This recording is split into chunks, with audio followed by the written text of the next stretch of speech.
19 trade യൂണിയനുകളും Kerala പത്രപ്രവർത്തക യൂണിയനും Kerala news paper employees ഫെഡറേഷനും സംയുക്തമായാണ് ഹൈക്കോടതിയിലേക്ക് മാർച്ച് നടത്തിയത്.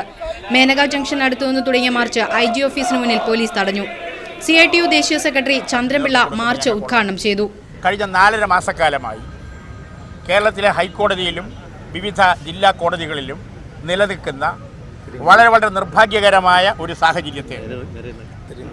സാഹചര്യത്തെ കണക്കിലെടുത്തുകൊണ്ടാണ് ട്രേഡ് യൂണിയനുകൾ ഇത്തരം ഒരു ഇടപെടൽ നടത്തുന്നതും ഇന്ന് ഈ മാർച്ചിന് നേതൃത്വം കൊടുക്കുന്നത്. വിവിധ ട്രേഡ് യൂണിയനുകളുടെ ദേശീയ സംസ്ഥാന നേതാക്കൾ പങ്കെടുത്തു.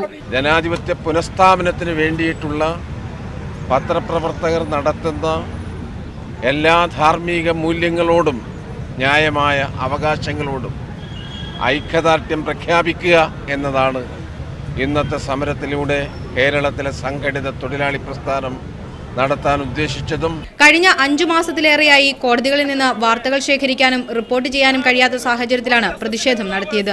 മീഡിയ റൂം തുറക്കണം എന്നാവശ്യപ്പെട്ട് ഒരു ഹർജി നൽകിയിട്ടുണ്ട്. പക്ഷേ ഹൈക്കോടതി അത് തീരുമാനം പറയട്ടെ എന്നാണ് സുപ്രീം കോടതി പറയുന്നത്. ഹൈക്കോടതിയാണ് അന്തിമമായിട്ട് ഇക്കാര്യത്തിൽ തീരുമാനം പറയേണ്ടത്. രാഷ്ട്രപതി, ഗവർണർ, മുഖ്യമന്ത്രി എന്നിവരുൾപ്പെടെ ആവശ്യപ്പെട്ടിട്ടും മാധ്യമവിലക്ക് അവസാനിച്ചിട്ടില്ലാത്ത സാഹചര്യത്തിൽ തൊഴിൽ സ്വാതന്ത്ര്യം സംരക്ഷിക്കണമെന്നാവശ്യപ്പെട്ടാണ് സംയുക്ത ട്രേഡ് യൂണിയൻ മുന്നോട്ട് വന്നത്.